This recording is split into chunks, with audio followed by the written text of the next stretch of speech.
તો રાજધાની દિલ્હીમાં થયેલા બોમ્બ વિસ્ફોટ બાદ ગુજરાત પોલીસ હાઈ એલર્ટ પર છે। રાજ્યના મોટા શહેરોમાં સુરક્ષા વ્યવસ્થા સઘન કરાઈ છે। અમદાવાદમાં સંવેદનશીલ અને તમામ મોટા અને મહત્વના સ્થળો પર કડક બંદોબસ્ત ગોઠવાયો છે। અમદાવાદમાં પોલીસની તૈયારી પર એક નજર કરીએ।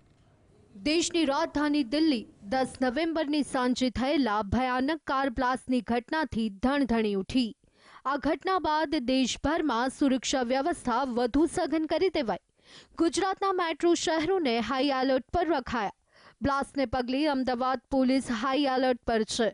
સંવેદનશીલ અને મહત્વના સ્થળો પર પોલીસે સઘન પેટ્રોલિંગ હાથ ધર્યું। નરોડા ફ્રૂટ માર્કેટ કે જ્યાં એટીએસ દ્વારા પકડાયેલા આતંકીઓએ રેકી કરી હતી, જેના કારણે પોલીસ સતર્ક છે। માર્કેટના વેપારીઓ અને ગ્રાહકોના સામાનની પણ તપાસ થઈ રહી છે। થયેલા બોમ્બલાસ્ટને લઈ સમગ્ર ગુજરાત તેમજ દેશભરમાં અલર્ટ જે છે તે આપી દેવામાં આવ્યું છે। ત્યારે અમદાવાદના નરોડા ફૂટ માર્કેટમાં પોલીસનું ચેકિંગ જે છે હાથ ધરવામાં આવ્યું છે। સીધા જ દ્રશ્યો બતાવી છે તમારે આ તમામ એકબીજાના ચહેરા ઓળખો છો। જે ચહેરો ઓળખીતા વગરનો હોય, થોડોક પણ શકમંદ હોય, તાત્કાલિક પોલીસનો કોન્ટેક્ટ કરો। સમજાય છે? 2 દિવસ પહેલા જે આતંકવાદીઓ પકડ્યા છે એમના વિડીયો વાળા એની રેકી કરી ગયેલા તમને કોઈ પણ માણસ દ્વારા જે આતંકવાદીની ઘટના કરવામાં આવી હતી તે આતંકવાદીઓએ નરોડા ફૂટ માર્કેટની પણ રેકી કરી હોવાનું સામે આવી રહ્યું છે। જેને પગલે શહેર કેન્દ્રમાં પોલીસ એક્શન મોડમાં જોવા મળી રહી છે અને નરોડા જે ફૂટ માર્કેટ આવેલું છે ત્યાં આગળ ચેકિંગ જે છે તે હાથ ધરવામાં આવ્યું છે। અમદાવાદ એરપોર્ટ પર સુરક્ષા વધારી દેવામાં આવી છે। બીડીડીએસ ટીમ તૈનાત કરાઈ છે અને સીઆઈએસએફની ટીમ સતત પેટ્રોલિંગ કરી રહી છે। મુસાફરોનું ચેકિંગ અને લગેજ સ્કેનર દ્વારા તપાસ ચાલુ છે। એરપોર્ટની બહાર પણ વાહનોની તપાસ થઈ રહી છે। કાલુપુર રેલવે સ્ટેશન પર ચુસ્ત બંદોબસ્ત ગોઠવાયો। અમદાવાદ ક્રાઇમ બ્રાન્ચ અને રેલવે પોલીસ દ્વારા ખાસ ચેકિંગ હાથ ધરાયું। તમામ મુસાફરોના સામાનની તપાસ કરવામાં આવી રહી છે। દિલ્હી અમદાવાદ રૂટની ટ્રેનમાં આવતા જતા મુસાફરો પર પણ બાજ નજર રખાઈ રહી છે। અમદાવાદના ગીતા મંદિર બસ સ્ટેશનમાં પણ પોલીસે કડક તપાસ હાથ ધરી, જેમાં મુસાફરો અને વાહનોની તપાસ થઈ રહી છે।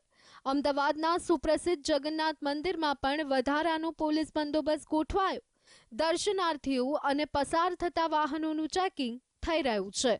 ગઈકાલે દિલ્હીમાં બ્લાસ્ટની ઘટના બન્યા બાદ જે ગુજરાત છે તે ગુજરાતમાં પણ હાઈ એલર્ટ છે તે જાહેર કરવામાં આવ્યું છે। અમદાવાદની વાત કરવામાં આવે તો વિવિધ સ્થળોએ છે તે પોલીસ દ્વારા છે તે ચેકિંગ કરવામાં આવી રહ્યું છે। ત્યારે જે જગન્નાથ મંદિર છે, જમાલપુર ખાતે આવેલું જે જગન્નાથ મંદિર છે ત્યાં પણ જે પોલીસ દ્વારા છે તે મંદિરમાં આવતા લોકોનું ચેકિંગ કરવામાં આવી રહ્યું છે। તે આજુબાજુ જે વાહનો આવતા હોય તેનું વાહનોનું પણ છે તે ચેકિંગ કરવામાં આવી રહ્યું છે। તમે જોઈ શકો છો કે જે મંદિર પાસે છે તે પોલીસ છે તે તૈનાત થયેલી જોવા મળી રહી છે અને જે દર્શનાર્થીઓ છે તેમનું પણ ચેકિંગ કરવામાં આવે છે। સાથે સાથે જે વાહનો છે તે જે વાહનો આવતા હોય તે વાહન ચાલકોને રોકીને છે તે પૂછપરછ પણ કરવામાં આવે છે। આઈડી પ્રૂફ જોવામાં આવે છે, ચેકિંગ કરવામાં આવે છે। આમ સલામતીના ભાગરૂપે હવે અમદાવાદ શહેરમાં પણ છે તે પોલીસ સતર્ક બની છે। અમદાવાદમાં પ્રવેશવાના રસ્તાઓ પર પોલીસનો વિશેષ બંદોબસ્ત ગોઠવાયો। સીટીએમ એક્સપ્રેસ હાઈવે પર રાજ્ય બહારથી આવતી ગાડીઓની તપાસ કરવામાં આવી રહી છે। સંવેદનશીલ વિસ્તારોમાં સતત પેટ્રોલિંગ ચાલુ છે।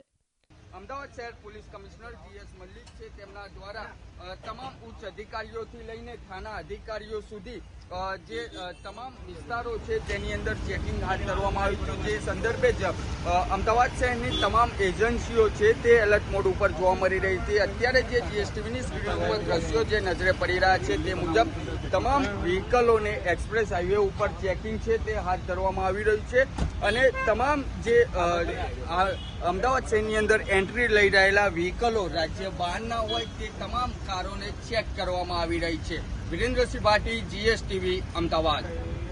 શહેરમાં હાઈ એલર્ટ હોવા છતાં રોજિંદા જીવન અન્યતઃ ચાલુ છે, પરંતુ લોકોને વધુ સાવચેત રહેવાની સલાહ અપાઈ છે। આ ઘટના દેશને એકજૂટ કરી અને આતંક વિરુદ્ધ લડવાની યાદ અપાવે છે। જનતા શાંત રહી પોલીસ સાથે સહયોગ કરે તેવી પણ અપીલ કરાઈ છે। Bureau report, GSTV.